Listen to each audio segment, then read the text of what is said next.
Hello everyone, welcome back to my YouTube channel. दोस्तों, अगर आप क्लास 10 के स्टूडेंट हैं तो आपके लिए वीडियो सबसे ज़्यादा हेल्पफुल रहने वाली है, क्योंकि अगर आप पढ़ेंगे तो जीवन परिचय से स्टार्ट करते हैं पढ़ना। कोई पाठ का चैप्टर होता है, पहले लेखक के बारे में पढ़ते हैं, फिर उस पाठ के बारे में पढ़ते हैं, क्योंकि दोनों ममता पाठ से आपका संदर्भ सहित व्याख्या भी लिखने के लिए आता है और इस पाठ से जीवन परिचय लिखने के लिए आता है। तो आज के इस वीडियो में हम सब पढ़ने वाले हैं जयशंकर प्रसाद जी का जीवन परिचय और उनकी रचनाएं। और इस वीडियो के बाद जो अगली वीडियो आएगी उसमें हम पढ़ेंगे इस पाठ का सार, क्योंकि पाठ का सारांश अगर आप पढ़ ली तो कहीं से भी पैराग्राफ पूछ लेता है तो आप उस पैराग्राफ का व्याख्या कर लेंगे, प्रश्न का उत्तर आप बोर्ड परीक्षा में बहुत अच्छे लेंगे।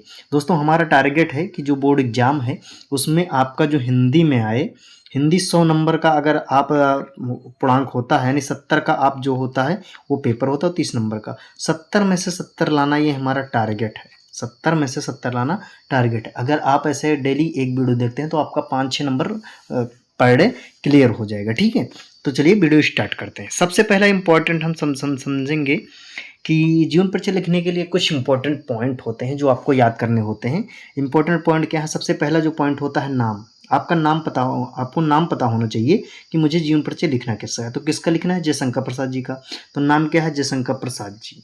ठीक है, इनका जन्म कब हुआ था? दूसरा पॉइंट है, तो जन्म हुआ था सन 1889 ईस्वी में।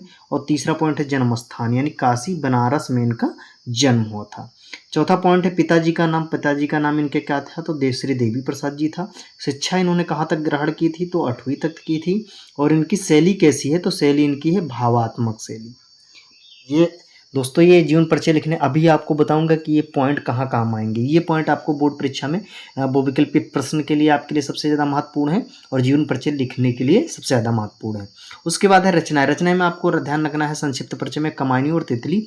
और इनका निधन कब हुआ था? तो सन 1937 ईस्वी में इनका क्या हुआ था? तो प्रसाद जी का निधन हुआ था।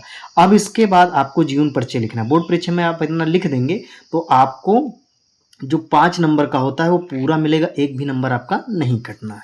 अब आप लिखेंगे जीवन परिचय। जीवन परिचय हेडिंग डालेंगे, उसके आगे जो लाइन मैं लेकर आया हूँ सिर्फ आपको बोर्ड परीक्षा में यही लिखना है। सबसे डिफरेंट तरीका रहेगा और अच्छा नंबर मिलेगा। लिखना है छायावाद के युग के स्तंभ एवं हिंदी साहित्य के महान कवि, नाटककार, निबंधकार बाबू जयशंकर प्रसाद जी का जन्म सन 1889 ईस्वी में काशी के एक प्रतिष्ठित सुगनी साहू परिवार में हुआ था। क्या हुआ था? तो काशी के एक प्रतिष्ठित सुगनी साहू परिवार में हुआ था। कब हुआ था? तो सन 1889 ईस्वी में। ठीक है, फुल स्टॉप लगाएंगे। इसके आगे लिखेंगे कि इनके पिता का नाम श्री देवी प्रसाद जी था। यानी जो प्रसाद जी के पिता का क्या नाम था? तो श्री देवी प्रसाद जी था। मैंने आगे पढ़ाया हुआ है। फुल स्टॉप लगाना। उसके बाद आगे लिखना है कि इनकी प्रारंभिक शिक्षा घर पर हुई, यानी इनकी जो प्रारंभिक शिक्षा हुई है घर पर हुई। और बचपन से ही ये प्रतिभावान थे, यानी बचपन से ही ये बहुत पढ़ने में तेज थे। इन्हें रचनाएं करने का बहुत शौक था। बचपन में ही इन्होंने कई कविताओं की रचना की।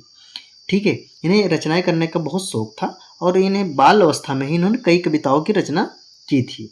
ठीक है, इनकी घर की स्थिति ठीक नहीं थी। इन्होंने घर पर स्वाध्याय से, यानी प्रसाद जी जो थे इनकी घर की स्थिति ठीक नहीं थी, इन्होंने स्वाध्याय से ही अंग्रेजी, संस्कृत, उर्दू और फारसी का श्रेष्ठ ज्ञान प्राप्त किया।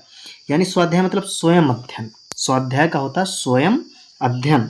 ठीक है, घर पर इन्होंने इतनी भाषाओं का अच्छे से यानी श्रेष्ठ से ज्ञान प्राप्त किया। उसके बाद आगे लिखना है, आगे क्या लिखना है आपको? तो आगे लिखना है कि माता पिता और बड़े भाई की मृत्यु हो जाने पर, यानी इनके जो सदस्य में माता पिता और बड़े भाई के थे तो क्या हो गया? तो उनकी मृत्यु हो जाने पर इन्होंने व्यवसाय तथा परिवार का उत्तरदायित्व संभाला ही था। यानी इनके जो व्यवसाय था और परिवार की जो घर की जिम्मेदारी होती है वो संभाला ही था कि पत्नी की मृत्यु से इनके ऊपर दुखों का पहाड़ टूट पड़ा। यानी पत्नी की भी मृत्यु हो जाती है, इसलिए दुख से क्या हो जाते हैं? डूब जाते हैं दुखों में एकदम। तो इनके ऊपर दुखों सा पहाड़ मतलब विपत्ति इनको घेर लेती है। इनको विषम परिस्थितियों से जीवन भर संघर्ष करना पड़ा।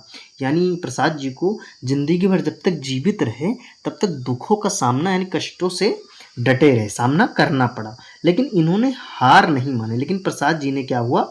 हार नहीं मानी और निरंतर साहित्य सेवा में लगे रहे। हार भी नहीं मानी और साहित्य सेवा, जो उनको कविता लिखना, जो भी लेखन का कार्य था, ये आपन करते रहे।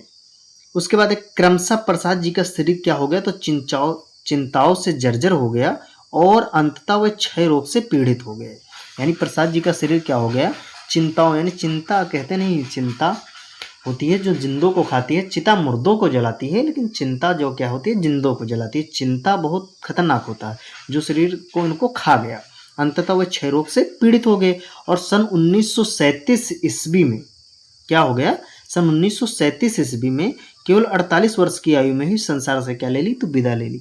यानी 48 वर्ष की अल्प आयु में ही 1937 ईस्वी में प्रसाद जी का क्या हो गया, तो देहांत हो गया। ठीक है, उसके बाद आपको लिखना है बोर्ड परीक्षा कापी में हेडिंग डाल के प्रमुख रचनाएं, क्योंकि आपको जो पूछता है जीवन परिचय 2-3 नंबर का होता है और 2 नंबर का इनका होता है रचना। 5 नंबर का जीवन परिचय लिखना होता है।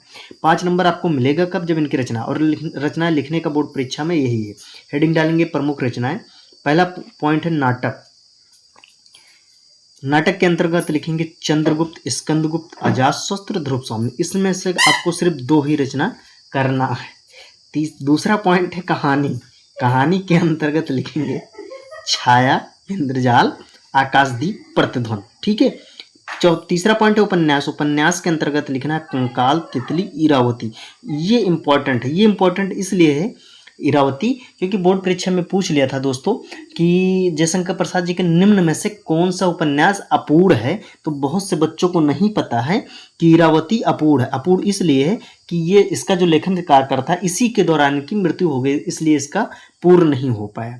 चौथा पॉइंट है काव्य। हेडिंग डालेंगे काव्य के अंतर्गत लिखेंगे कमायनी, झरना, लहर और आंसू।